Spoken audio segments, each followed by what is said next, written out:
5, 4, 3, 2, 1. And we are live. Welcome, everybody, back to Segal Talks here at the Martin E. Segal Theater Center at the Graduate Center, CUNY, in the City University of New York, and in the city of New York, in the middle of this grim outlook. And we are learning every day more and more about the situation, how it progresses, how many more people are infected than we ever knew, and the outlook is not good for the US and what is expected. So we are in the epicenter actually here in New York City of the entire planet Earth, with most infections and most dead so far, catastrophic mishandling most probably of a situation, and we still have to find out and learn more. Everything is closed: theaters, restaurants, our bookstores. Life has come to a halt. Someone has pushed the brake for us on the global economy and the global way of living, and we are experiencing unprecedented time. And here at the Segal Talks, we do listen to artists, theater artists. That's what we do at the Segal Center always, where we bridge academia and professional theater, international and American theater. And but I think, and we all do think, that right now is even more important to listen to voices from the theater and the performing arts from around the world. Artists have been on the right side of history, the right side of social progress, and they are the ones we really should have listened perhaps even more careful before. They, in their works, their plays, their film, their poems, their writings, they did warn us. There were many signs we didn't take it serious, all of us. And so now we are in a situation where we are confined to our homes. The world is getting smaller in a way. We are connecting to Berlin and India and Pakistan or South Africa in milliseconds, but also our personal life is smaller. We move from rooms to rooms, move things, write, connect, but the life as we know it is not happening at the moment, and with lots of uncertainty. We do not know where it goes, but also it is a time to think, a time to find meaning, create new meaning, to listen especially also, and perhaps reflect on what we have been doing. We had also said we lived too fast, too much. We did not really embrace the change that was needed, and often crises are needed, as we know from theater, to come to a solution or a new solution, or to find our ways back to what was right. Today, we have a great artist with us, one of the great workers in the vineyard of theater and performance globally, Lola Arias from Argentina, currently in Berlin since a year, working with the great Gorky Theater, who was last year also for the Penville Voices Festival, with 6 plays from the Gorky.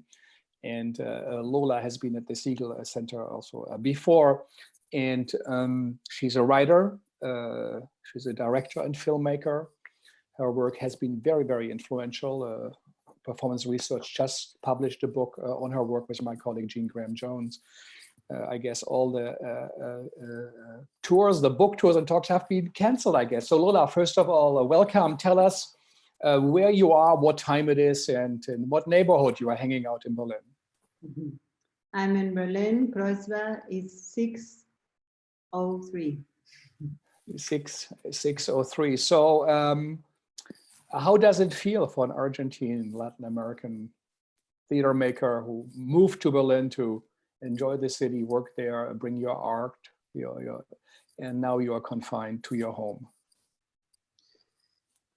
Well, I mean, I think for all of us it's hard to be confined, but I guess it's hard when you have your family somewhere else and you know you are not able to travel if something goes wrong. So I think this is the most, like, personally, the most difficult thing to deal with, that I have. My father is 86 and he's in Argentina, and sometimes I wonder if something happens and I won't be able to travel. I can't be there if he needs me, and this is sometimes like the hardest, like in a personal way. In a professional way, I'm happy to be here because I had been like working a lot at Gorky and developing projects with artists from all over the world that happen to be here in Berlin. And I have the feeling that there are many things that are happening during these Corona times within the art field, and people are gathering and thinking together about strategies. So I'm happy to be in a city where also a lot of people gather, like with very, very different backgrounds and coming from different cultures, different realities. So the common thinking of how to go on is always very rich because people have many different experiences in their own countries. Mm-hmm.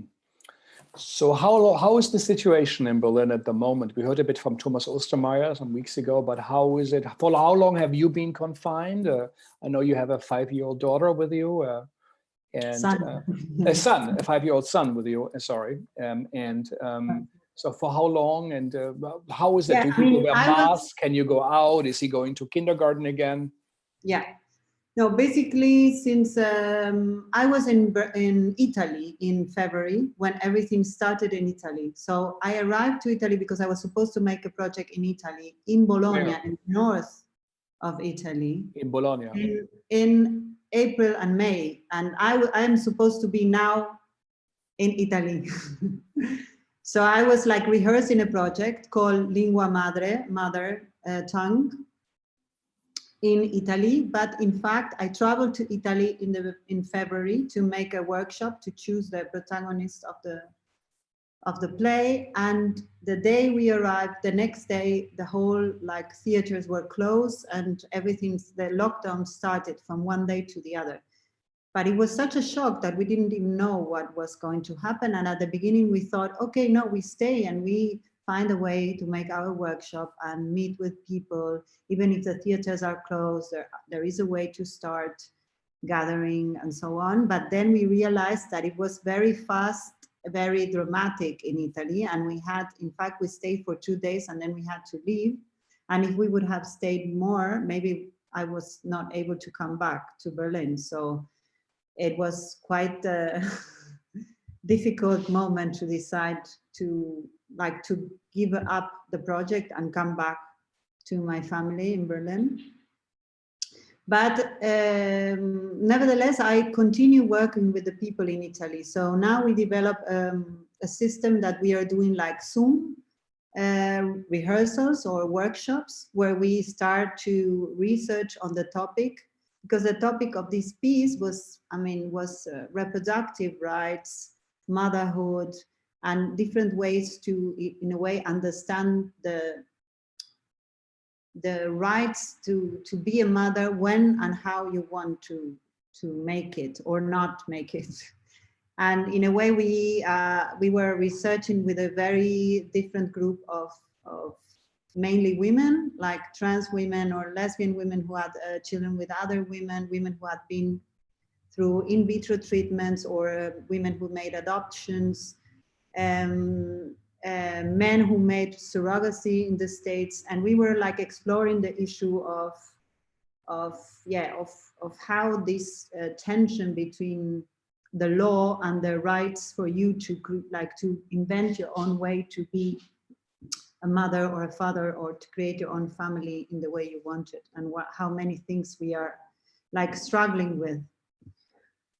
And it's very interesting, and the project is ongoing. So we continue doing like these Zoom meetings where we discuss these issues, and we do like theater exercises through the Zoom.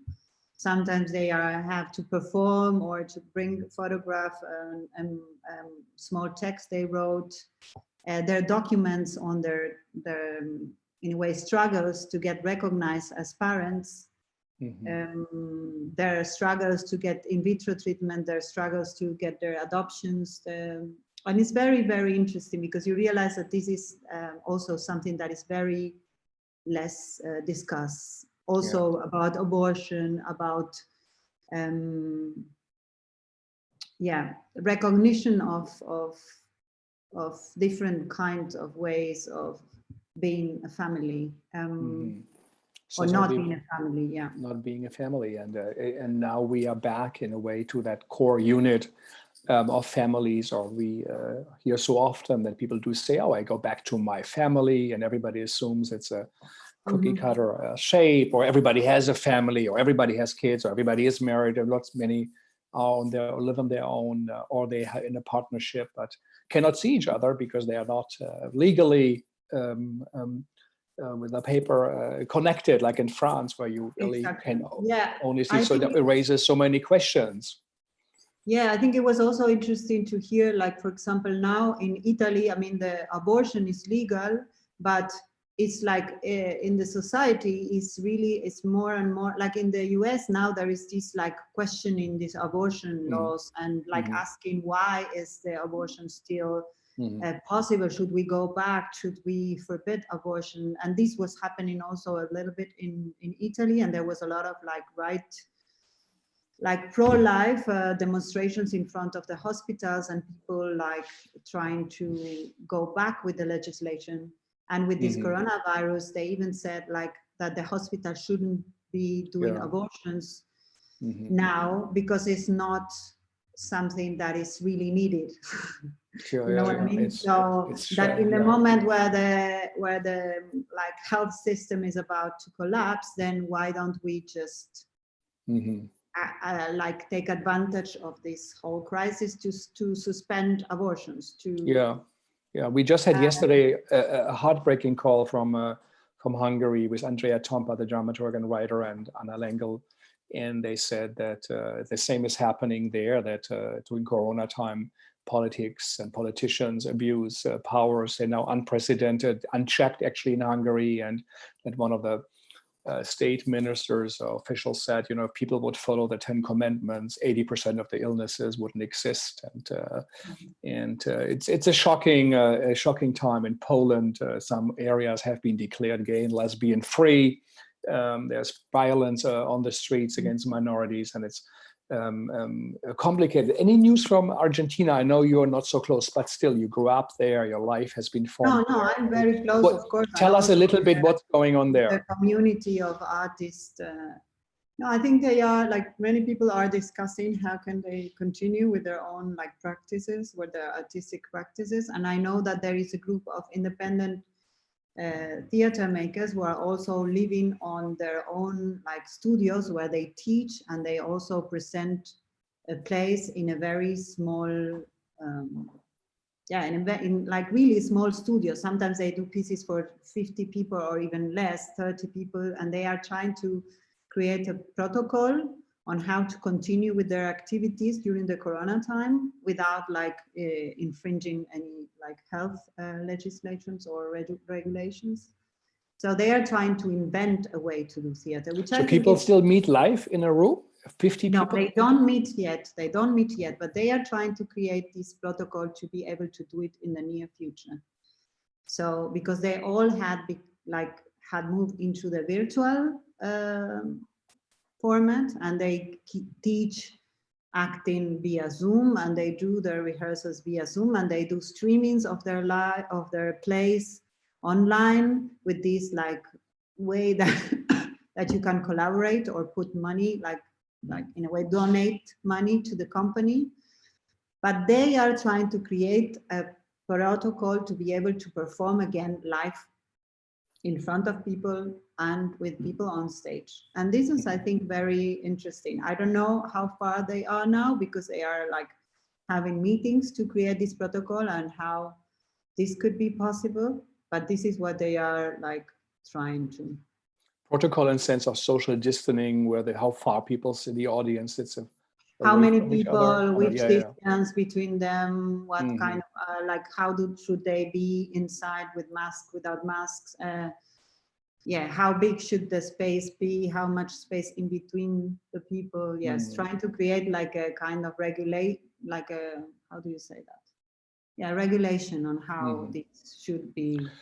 And how is the situation, as far as you know, in Argentina? Are there the memories or the shadows of a dictatorship, of an authoritarian state? Are they getting longer? Are they also approaching? Or do you feel Argentine society and artists are experiencing a moment No, I think we are very lucky that this crisis happened with the like the current president, Alberto Fernandez and Cristina Fernandez, and not with the previous one, because I think he's been very, very cautious, and he has been like, he did the lockdown from the beginning in a very like conscious way. I mean, and even if it has been very hard because people can't go out, like not even for sport or anything, and they just can go out for shopping, and only one member of the family can get out, and the children are locked in since weeks. And if you want to visit your own parent, you have to have like a permission by the state. So it's very, very strict. But on the other hand, I think like it was clear that the health system in Argentina wouldn't survive like a big explosion. So I think they did the right thing. And in fact, the figures are showing that they did the right thing.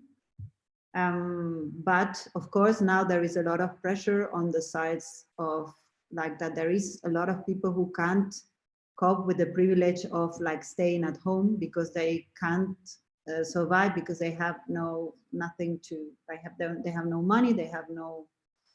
And there is a lot of people who are like now queuing for one sandwich in one of these food shares. I don't know how to call it. Mm-hmm. Yeah. Food kitchens. Mm-hmm. Food kitchens. So I think the big issue is now how all these people will survive under this condition if these if these regulations are extended over time. Mm-hmm. And of and course, how is it? Mm-hmm. And of course there are also extreme situations like in the slums in the Villa 31, in the Barrio Padre Mujica, where there is no water. So it's a part of the city where people are living like in very precarious conditions, and now they have no water since 10 days, and there is an explosion of cases. So there's no water at all. No water at all. So you cannot ask for people to wash their hands and then like they have no water. Like stay home and you have no water, no food, no nothing. So it's like in some refugee camps, Syrian ones, people say, yes, we would like to wash our hands, but we do not have soap, we do not have water. But has there been no water before in these areas, or how they came by? Well, it is a very complicated situation in this whole like Villa 31, but since 10 days, this has been the case that they have no water. So now, there is a lot of pressure from like organizations to try to make visible these situations so that something can be done.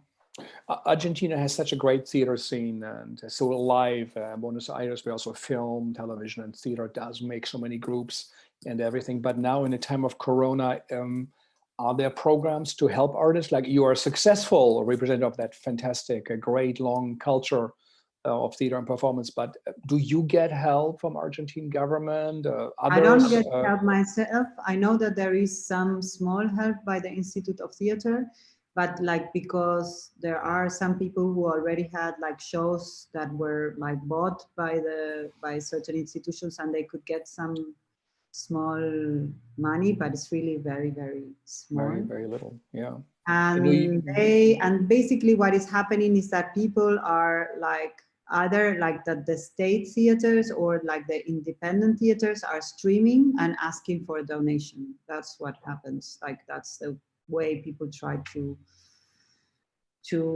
get some help, but it's also very hard. Some people also started to like give their own classes online and so on, but also there are people who like usually pay the classes. They are also in a very fragile situation, so it's hard also to keep paying a theater class or a dance class when you don't know how to pay the rent. So yeah, that's of course there's microeconomy is completely endangered in New York City. So many artists also for theater, but also musicians for the next 9-10 months, everything has been canceled. Every gig has been canceled.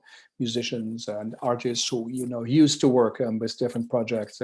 Some playwrights even experienced the commission they had been signed, if by the theater would say we don't give you the money we are supposed to give you because this is not going to happen. I mean, even ongoing, there are prominent playwrights in the US. So it is a tough situation. What is your take on doing work online or Zoom fast or to create something?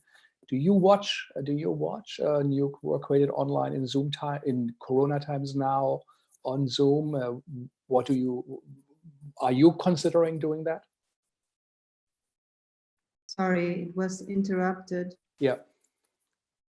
Yeah, I'm back. Did you hear my question? No, Yeah. sorry. That's okay. So many people or so many artists feel now they say we have to do something great on the screen.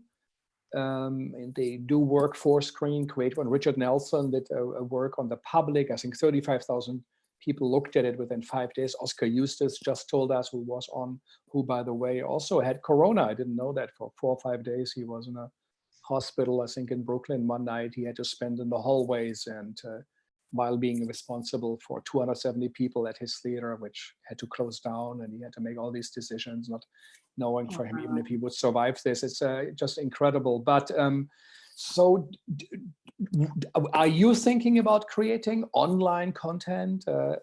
What is do you watch your colleagues, and do you think it's a good idea? Yeah, I'm doing now a program of lecture performances that will start in the middle of May, called My Documents. This is a program that I'm already doing since many years. I started it in 2012 in Buenos Aires, and it's basically a program in which I invite artists from different disciplines to work on their own personal archives. And it's called My Documents because it's this idea of this like folder in the screen, like a folder in your computer where you have these things that you accumulate, these obsessions that you don't know why you are like that you keep accumulating for years, or these investigations that you never managed to translate into an artistic work. And this program will have a new version, which it will be a virtual version with artists that are all over the world. So there will be Tim Etchells from London making a work on his and his notebooks over 35 years. Ravi Mureh from Berlin, working on archives on the Lebanon war and post-war. There will be Lagartijas Tiradas al Sol from Mexico, working also on an archive of diaries. There will be Tania Bruguera from Cuba and Mengji Chuang from China. So it will be really like different artists developing these lecture performances that will happen live. And Pedro Penin from Portugal, who is living in Rome. So basically they will be sharing these archives through this share your screen, when you just like open your computer to the world.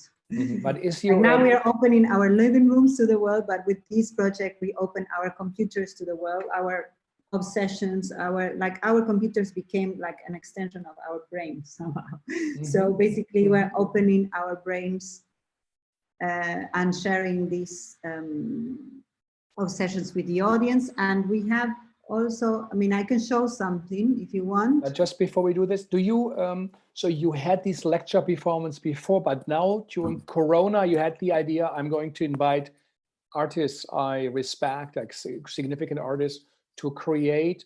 Is it a performance then? Is it, or? Yes, it's a lecture performance. It's a performance. So they perform, and instead of a play or a written play or an interview. Live.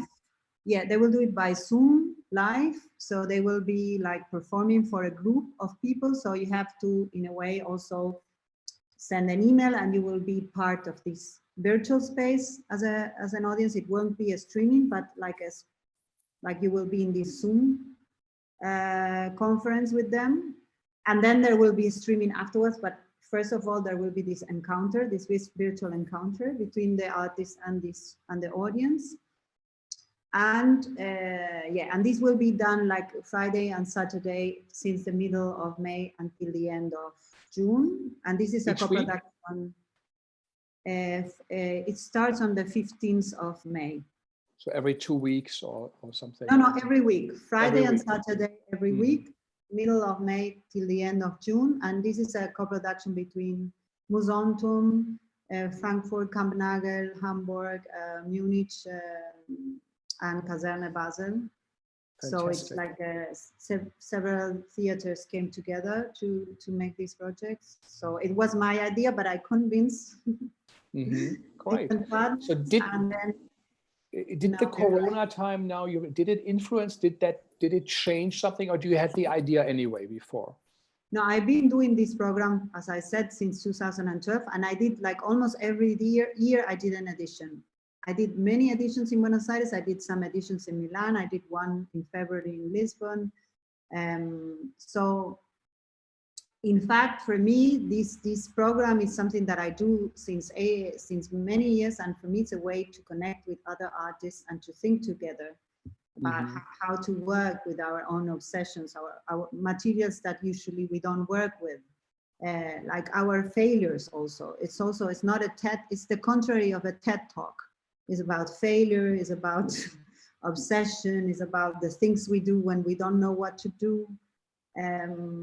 So in a way, this is something that I've been interested in for a long time. And now the difference is that we are doing this virtual version that allows me to invite people from different parts of the world, which I could never do.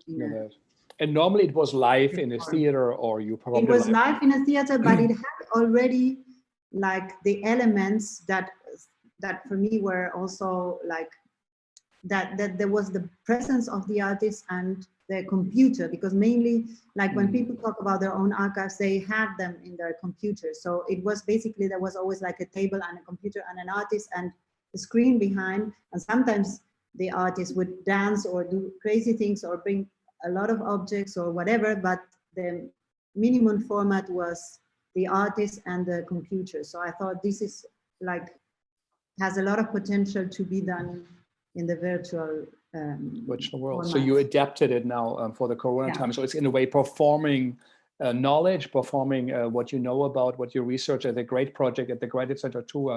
Our students, Amir Farjoun and Corey Tamler, developed that. For 2 years we do this. We invite students from all the 30 PhD programs to perform their research, their project, and the failures, what's working, what's not working. And so this is a fantastic idea you have here, an adaptation of an existing idea in a new form. So maybe if you have, I haven't seen that, if you have a little something you can show us. Well, in fact, it's not totally done yet, but it's like I would share my screen, so I will do it. Okay, so are we the first to see that here? Yes, I think so, because it's not totally. Okay, it's a draft. Ready. It's a draft. Okay. Yeah, it's a draft of a 1 minute of the lecture performance of Pedro Penin. Okay. That he's like working on it, and this will be the first lecture performance. It's called Doing It. And I won't tell more, I just show, like suddenly Pedro Penin will appear in my computer as if he was already inside of my computer for a long time. A long time, yeah. And maybe tell us a little bit about it while we watch Pedro it. Penin is a writer and a theater director from Portugal, from Lisbon, and he's now living in Rome. And he did this lecture performance in February when we did the live lecture program. Of lecture performances live in Lisbon in Teatro de Barrio Alto. He was there. So basically now we adapted this existing lecture performance. Other artists are really inventing complete new things. So I will share my screen, moment. Okay. And yeah, let's see if you see what I see. You see black? Yes. And it comes. There is nothing that he fears more than talking about it. Because talking about it, as it turns out, is hard for him.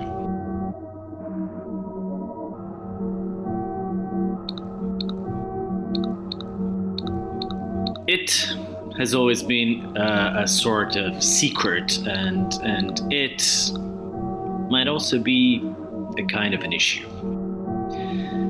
And because there are only 3 people in the world who know about it. Well, I mean, now there is more.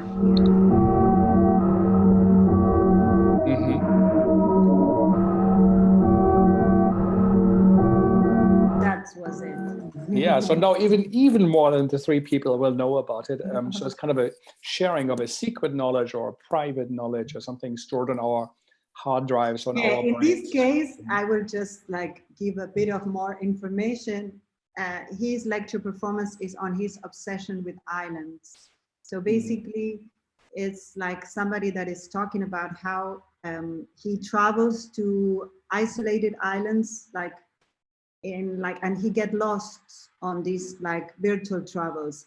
And he did this before Corona, but I thought it was so like for this moment when we get lost in the internet, in the sea of internet, when we travel like with Google Maps because we cannot travel anymore, like to have this lecture reflecting on what it means, why there is this desire of getting lost or being isolated, because he's also talking about the desire of being isolated. Now we are like obliged to be isolated, but he speaks about this desire of going far and away. He talks about misanthropy, about solitude, about many things, but it's really interesting. But he's basically traveling to unknown islands and also collecting like crazy stories about islands that we never heard about before. Yeah, that's great. I think the great Edouard Glissant, who actually taught at the Graduate Center, also had this idea of the archipelagos, where he said, is they're all islands. And he used it as a metaphor for the world of phonology. Islands, the individual islands, and they have their own systems, but all together they form a landscape. And we have to see the world not as one big island like the US, North America often does. That is one gigantic big island. No, they are islands within many islands, and together they form something. And perhaps Corona is now connecting again this idea of the archipelagos and hearing from around the world, from those islands. From him, it will remind us. Speaking of solitude or loneliness, are you experiencing that? No, I'm missing loneliness.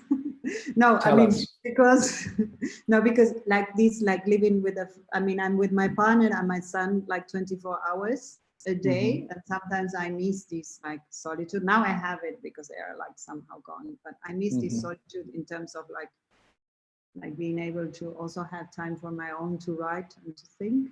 But of course, I'm also missing people so much. Missing the contact, the touch, the feeling of people. Even if when you walk outside, you see that there is people, and this is already comforting, because sometimes you feel like so alone that you like might forget that there is others outside. But when you go outside and you see them, it's already comforting. This is something that is very special. Like we are, like I realized that like now, for example, in Berlin, you can start to go to the shops or to the post office, which I like suddenly rediscovered the post office.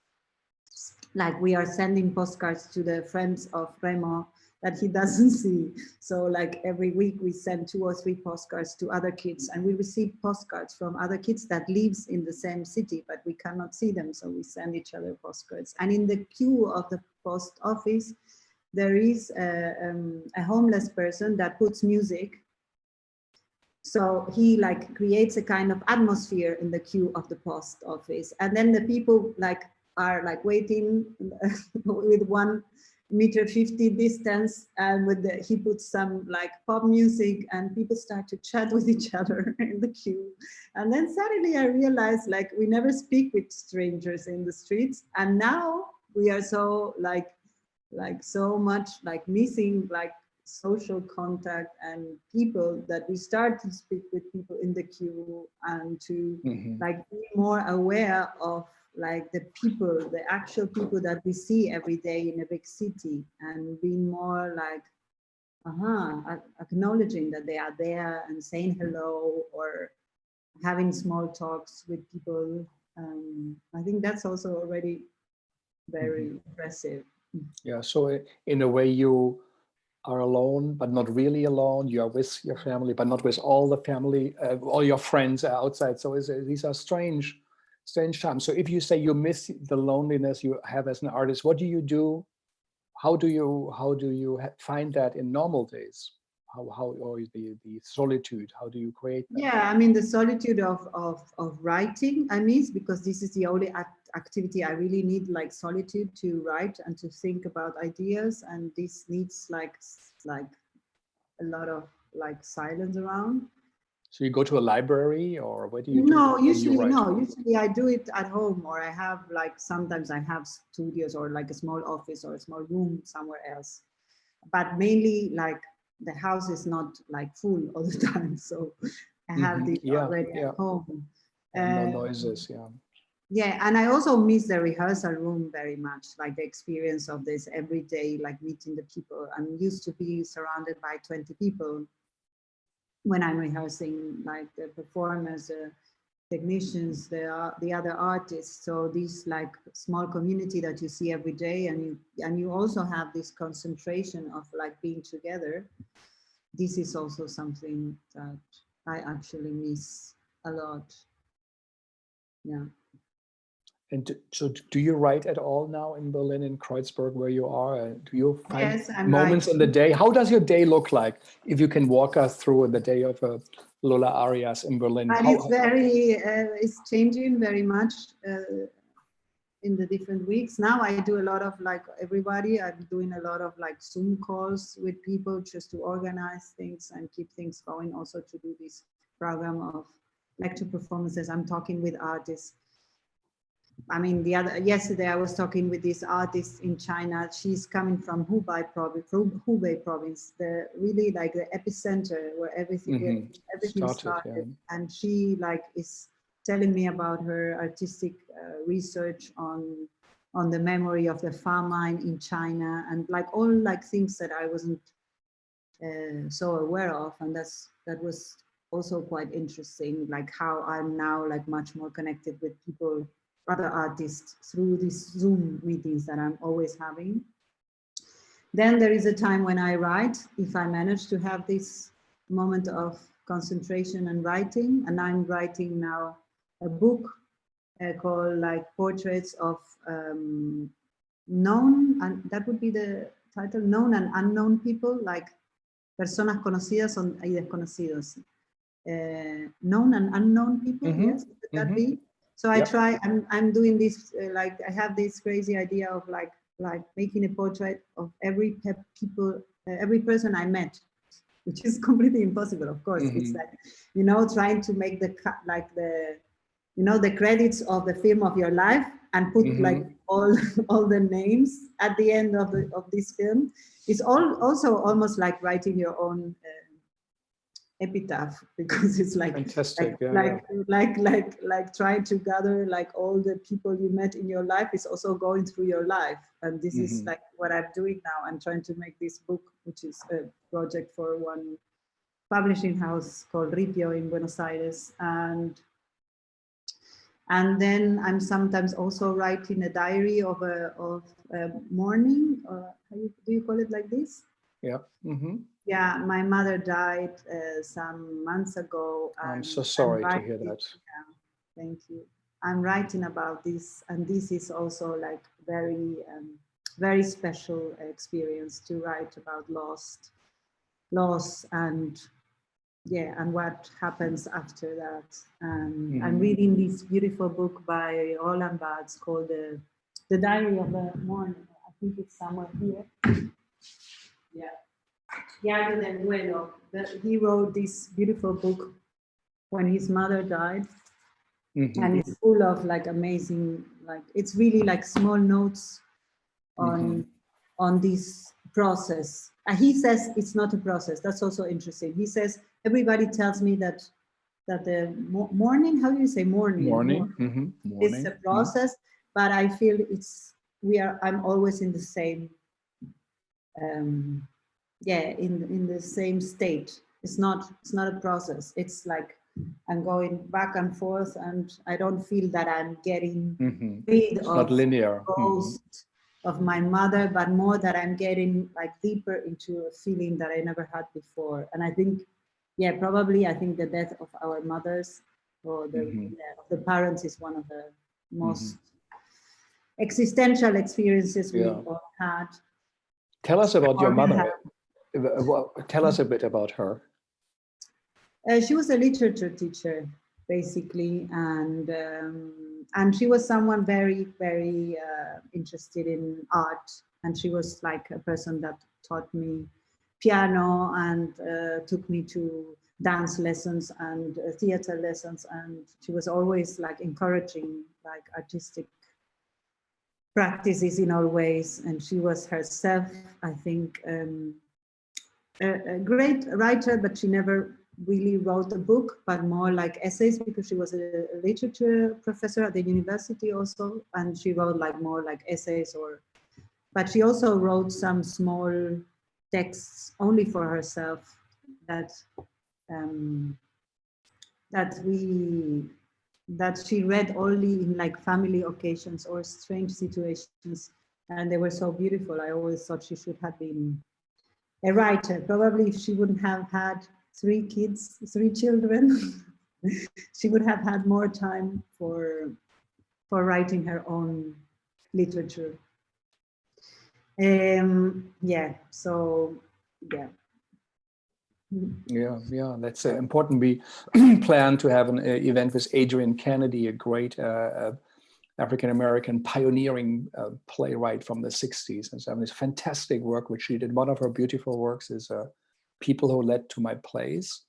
And she has little paragraphs, like almost like dictionary entries of thoughts, memories of her childhood, but also people she met, actors, or movie stars, or travel she made. And she connects these kind of little islands, as earlier to a little the archipelagos, to a bigger picture. Is a beautiful way of creating a memory. Do you feel that this Corona time is a time for you that is formative for you? Is it changing something, or is it an interruption and then life will go back? Or do you feel something is happening? You will not expect. I was thinking about this book of Naomi Klein. This changed everything. Mm-hmm. I had it like now here about the climate change, and I think this should change everything, but in a positive way. I think. What should change? Like everything, like I mean, we should. I mean, from climate change, like we realize, like suddenly, like planes are not flying anymore, and there are like animals taking over the cities, and somehow the air is clear, and like there is like the nature is taking like back. No, it's like when we the humans like step back a little bit, the nature somehow grows and the animals are back. And I don't know, I had a feeling that this is also needed, that we step back with many things, with with pollution, with like the idea of like this hyper productivity, and the amount of like this idea that that the economies have to always grow. I think this is all like a bit in question now. I think that the problem is how to interpret these signs, and there's people also saying like now that there is this big economical crisis, we should like be more strict and more and we should forget about climate change because people are starving, and that's justification is also very weird, because we should create new works for renewable energy. We should invent new ways of taking care of the earth and of each other. We should like reinforce health, education, like state intervention. I think this is like something that became very clear. And what's happening in the US is also, I think it's very brutal, because it shows like how hard it is when a country is driven by this idea, neoliberal idea that the market does it all, and then you have like a whole health system collapsing, and how many people had been fired 30 million people filed for 30 million unemployment within people 4 without, weeks. without work, and like it's really it's a total disaster, and I think it's very, yeah, I think it should be a moment of change, yes. But yeah, you have to see how do you get rid of this this maniac that is running the boat. Because will you also change something in your life?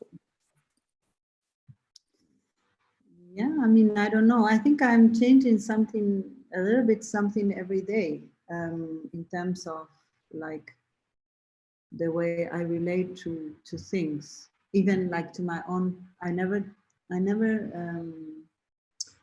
never pay attention to things in the house. I'm always like into my thoughts and running from one thing to the other. Now I'm taking care of the plants and of the dishes. And today the washing machine got broken, and for the first time in my life, I repaired the washing machine with a YouTube tutorial. Great. So, so suddenly I feel like, okay, I can be self-sufficient and la la la, which is also a bit absurd, but somehow these like small feelings of how important are these everyday connections, with like very terrenal things, like very like everyday things. But also I'm more and more thinking, because I'm also like working on a project with elderly people for next year, for a theater in Hanover. And I was thinking a lot about like the situation of aging and how it became so relevant to discuss how do we want to age, and how do we want to like take care of the people who are aging, and how do we make ourselves responsible for them, how do we share our time with people, who is going to take care of us and of our beloved ones in the end of our lives. I think this is something like that we all have to think about so much, that we are like with this like euphoria of youth and beauty and whatever, we are always like denying that this will come to us, and that this is already there, that there is a lot of people that are out of the public discussion, out of the public space, out of the political agenda, out of the, nobody even talk about what your sex life will be like when you have 80. I don't know, maybe there are things to discover, and I think that's also something that I'm now interested in thinking and researching. And I'm starting now. It's a very difficult moment to start like interviewing and talking to people. I'm starting with people who are, I mean, that I can interview online or like through Zoom and so on. But I want to do this project live, so it will be a challenge also. Yeah, and I was reading a novel that was written by Bioy Casares in '69, almost 50 years ago, which was called The Diary of the War of the Pig. And it was about a world in which the young people started to hunt the elderly people because of, nobody knows because of what, because they smell, because they are greedy, because they are ugly, because we don't like them, because we are afraid of becoming one of them. But they start to hunt them and to beat them and to get them, like we don't want to see them anymore. And this novel, written like 50 years ago, it made me think so much about this process that we are living now, where like elderly people are also marginalized from public life, and also even like with the excuse of taking care of them, we are also isolating them even more. So I think it's a very urgent question to think about. Yeah, how to handle the crisis, also like taking care of what they need, besides like being healthy or like. The dignity. Even yesterday in our talk with Hungary, which is still on my mind, I think Orban, the autocrat, ordered that 60% of all patients in hospitals need to leave, no matter what condition, even terminally ill people. So they have corona beds free for the statistic, even though they weren't used up yet. and 9 out of 10 a nurse said people died in their homes, on the streets, the complete disregard, disrespect, and this was all what we're experiencing here in Corona time, that we are confronted in a way with death that's always there. We had R.S.T. Tarnaga, who said 400,000 people die of malaria, and every day we don't even have the money for measles vaccinations. This has been going on for a very, very long time. The system is not working, it's not right, and things will have to change and should change. In your artistic practice, do you think it will also have serious consequences? Or your wonderful work, the Futureland work about immigration and all this, the theater of war, the film you did, I mean, you already developed new forms, and which we all admire. But do you feel there's an additional layer now of something where you say, I will never do this again, I will now focus more on that? Or do you feel it's reinforcing your existing work? I think I don't know how the form of my work will change, because I think we are always discovering new ways of working and new formats and new collaborations. But I think what reinforces the idea that for me it's more and more relevant, who do we share our time with, in terms of with whom do we collaborate and for which purpose. For me, it's more reinforcing that these projects where you create a community around the project, like we did Futureland, which was a project with unaccompanied minors, children or young people who came from Syria, Afghanistan, Iraq, Guinea, to Germany, and they were without any net, trying to build up their lives alone with the help of social workers and so on. And we did this amazing group of young people and kids to develop this piece, and this was so important for all of us, for them and for me. And I think that more and more I think about that this is what I'm more interested in. I'm interested in sharing these times and creating these communities of people that we can do something artistic together that can help us to go through this. Go through this can be many different things. So focus in a way a bit on also on community and the people, what the work is about. I know you got cut short on the launch of your book, which Richard Goth from Performance Research produced, and you did in collaboration with my colleague Jean Graham-Jones. And we talked about it earlier. You had some reflections, and maybe show us the book. And you had some reflections, on the future theater. And so we at least see how it looks like. Okay, this is from a scene from one of your plays. And it's very, very big. Beautiful, and lots of color. A lot of colorful photographs. Greatly designed. But maybe read us something out of it so we know. What's the idea of the book and the big picture? Is it a retrospective of your work? It's a bit of all the work I did until now. Whoa, that sounds like I'm already on the end of my career. Well, but it's basically there are essays and short texts from other artists and professors and academics, and there is also texts of mine. There are some scripts of different plays. There are a lot of photographs. There is interviews, a lot of different materials. It's really an amazing work that Jean Graham-Jones did for a very long time, because she had been editing this book for, I don't know, maybe 4 years. I was always saying but Jean is not ready, we have to do this and that. And Jean was like, Lola, you will never let it go. But finally, we let it go, and it came out just in March, and then we had the Corona crisis, and we couldn't. Incredible. Yes. But it's it's still online in the webpage of Performance Research books.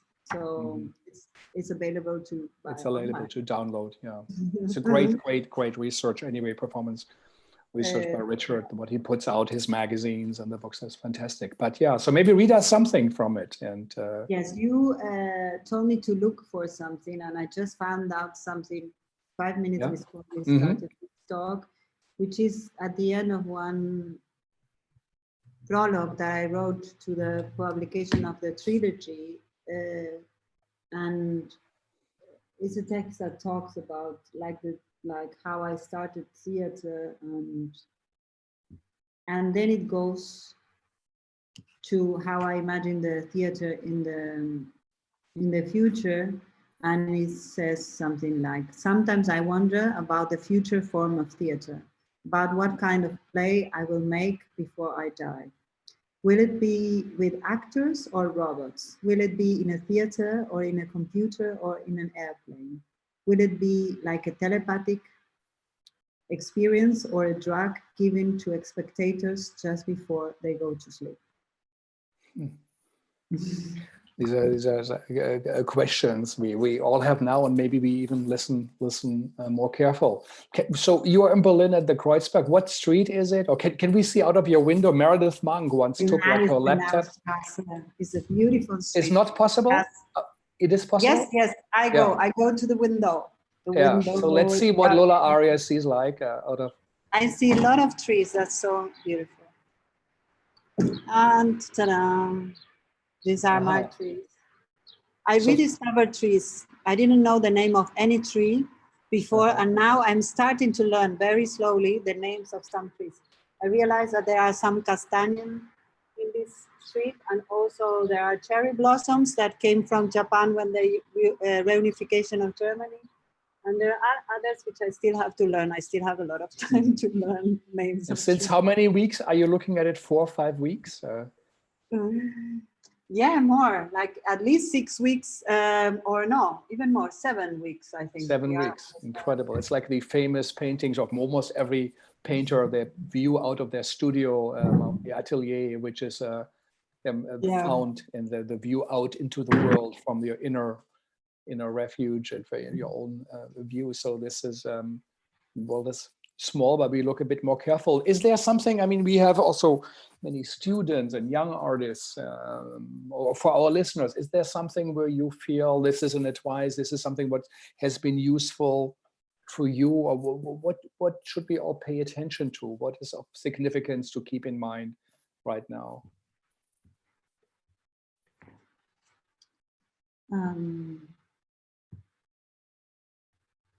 What is significant to keep in mind right now? I don't know.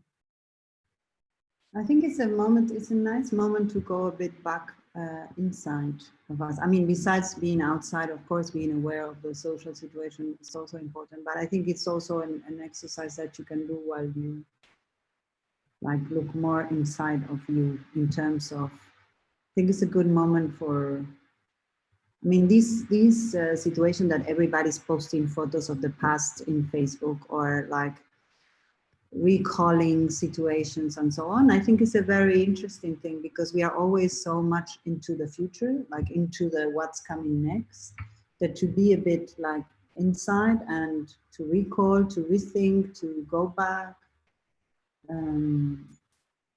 I think it's so interesting to do that and to take time for that. I think it could make us wiser, but we have to work. Yeah. And is there, do you listen to music now? Is that, do you reconnect to something? There is something very good that they are doing this live streaming, United with Stream in Berlin. Like they are, like because the clubs are closed, they do like an evening program, and you have like wonderful DJs playing alone for you, and you put it in your living room and you can dance with United with Stream. This is something that I do. Oh, great! So it's the website is www.unitedwithstream, yes, stream.com. I think so too. I can check it, but okay, good. if So you all the United listeners, with Stream, I think you will find it. You'll find it. United We Stream from Berlin, so people can dance to the tunes of Berlin anywhere, whether it's in yes, United We Stream Point Berlin.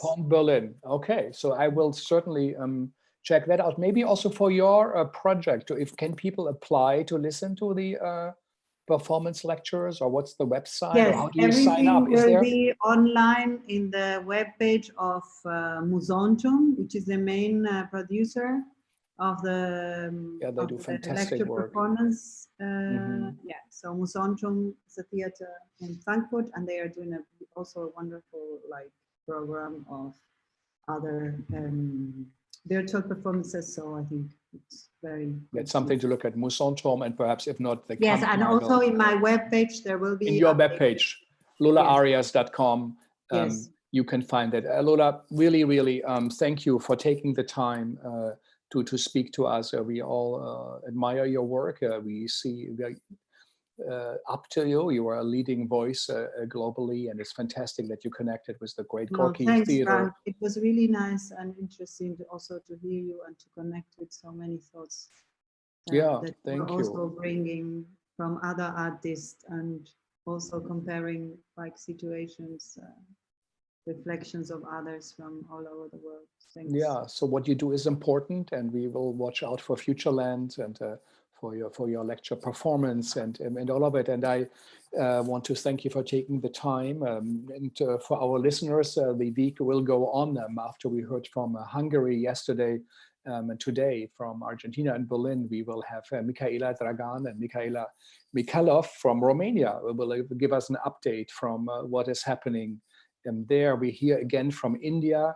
Sulay Alana will give us an update. Carol Martin helped to connect it to her. And then we have a Stacy Klein from the Double Edge Theater, who works out of a farm in upstate New York, together with Stephanie Monceau from the New York City's Bindlestaff Family Circus. So we also hear from communities that are of significance, but often a little bit at the outsides of our thinking. I'm a great supporter, and think also of the circus world. I think it's a form that perhaps as a popular theater form should be looked at. It's being reinvented at the moment, but also work, in rural sites, developing work in peace, in silence, and then sharing it, or having a space for other service of significance. And how are they doing? We need to know. I would like to hear. So thank you all for listening today. I know how much is out there, how much you all have to do. It means a lot to us that you listen to us, and I'm sure also for Lola, as everybody else.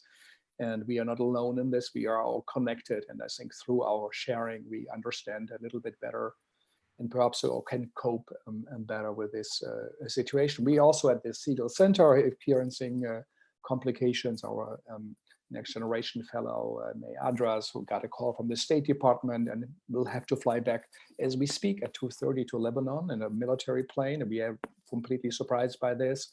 And we do not understand why. She's a Fulbright scholar.